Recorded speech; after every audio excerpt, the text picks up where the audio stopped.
I'm here in Buffalo, I'm with Becki and Chris. We're gonna get to this Insta360 and GoPro Hero Fusion comparison, but first we gotta capture all the footage. That's what you're about to see. We're not in Buffalo. I don't actually know where we are either. I just fly places, okay? 300 Whiskey Zulu switching to the Buffalo Airfield CTAF.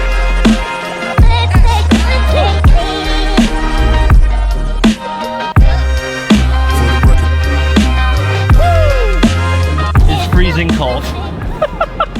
All right, the other day, posted a video about this. Someone's like, what about this versus the GoPro Hero Fusion? Is that what it's called? GoPro Fusion. Hero. I don't know. I don't know what it's Hero. What we're gonna do today is we're gonna compare these things and just have a fun time in Buffalo. Sound good? Yeah, sounds great. In case you're wondering where Chris is, he's working. Chris has a job that is different than this job. You will see him later. First test shot we're gonna pick up is at Public.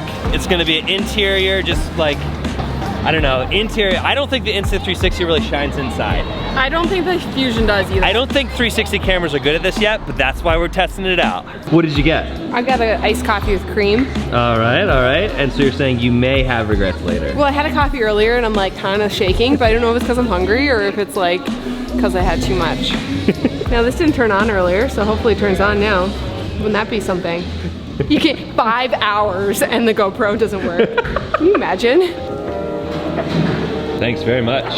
Beautiful. I'm proud of that one, it's good. Yeah, all right. So we got the interior shot now.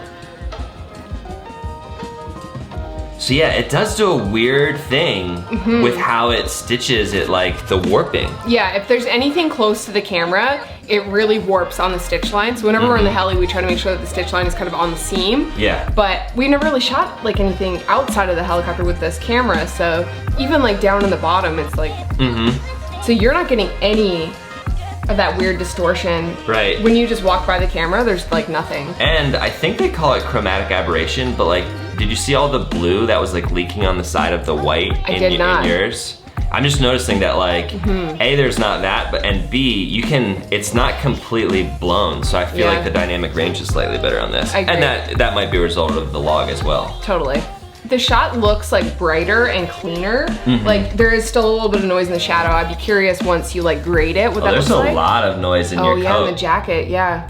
But once you bring the shadows down, yeah, it might be okay. There's a mural over here and it's very busy. And I'm curious if the 360 camera will like actually stitch it properly or if there's gonna be like weird artifacts or anything. So Becki's vlogging this whole thing over on her channel. Just talking about this, like, and look how precariously perched this is. And we're talking about the switch pod and we're talking about how I was just shooting on this, and there's a lot of stuff to see over there. So head over. Grab them both actually. Walk around with them. Just trying this out, seeing what the stitching is like. We got the Insta360 GoPro Fusion. Becki and I were talking about how like it's not a super sexy camera to shoot B-roll up. No, it's not. Now, did you have to keyframe this? Yeah, I keyframed it. Yep. So in the app you can use this like auto tracking follow thing and it would have just stuck on your face. Right. But the desktop app doesn't have that. Got it. So I keyframed it. It's totally a usable vlog shot. Like look at the sky, like there's detail. Now look, we're seeing a bit of that's the stitch line there. Over on that tower. Let's take a look at yours. So I noticed just when I saw you exporting this, like obviously the color is neon. So I exported it in like GoPro color because I find the flat, I don't know, just doesn't look as good. And you can't get it back to what it should look like. Yeah, it's just very difficult to correct. I just like usually drop the saturation of like certain colors because you can see like the pinks and reds, like I almost have to shift the tones so they match. Right. And make it like a little flatter in post. Or you could color grade your other stuff to neon. Right, which would look really cool, like, you know, to have like a neon face. Just neon faces. We're going to go back home. We're gonna get helmets and some gear, and then we're gonna go to the hangar, and we're gonna fly to the Finger Lakes, and we're gonna eat dinner. Let's do it. Let's get this thing. Oh, wait, is it okay? A few battle scars, but the lens is all right. Turns out when you do the whip with the tripod fully extended, next to this tripod. I was like, okay, he'll be at the hangar, like inside, ready to push out. Dude is fired up, like hangar door closed, blade spinning. It's like straight from work, like just we're going. Yeah. I want to be up in the air at 6. At 6, 5:45. Very glad that the helicopter worked out. Like, I didn't think this was gonna happen at all. Oh, it's gonna happen.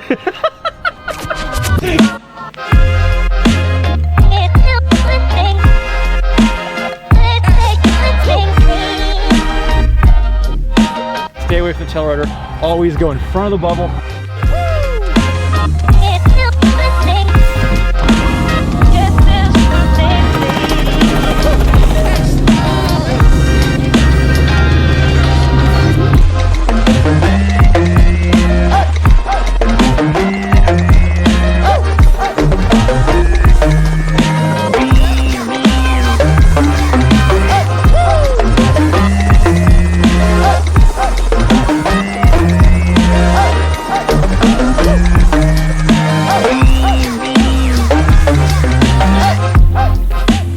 Great work, man. Thanks, man. That was rad. Okay, so we're looking at the heli shot, and your camera's just Here's like. my camera. Yeah, I think both look good in the heli. Like The heli, I mean, it's hard to get a bad shot in a yeah, helicopter. that's true. It's hard to get a bad shot in a helicopter. Thank you. How are the salads? Great. Time to go home.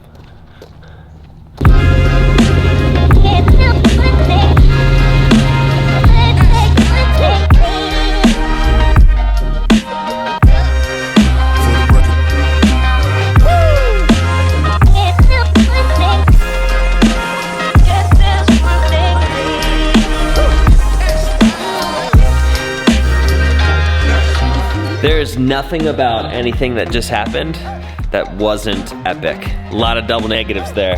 That was epic. Let's talk about render times, like post-production. Yes. So last night we got home, you started rendering out this footage because it just takes time. It takes so long. Yeah, I set it all up to go, and we were strategic yesterday in shooting shorter clips. Yeah. Because I knew that if we had like a 10-minute long clip, it probably wouldn't even be done by today.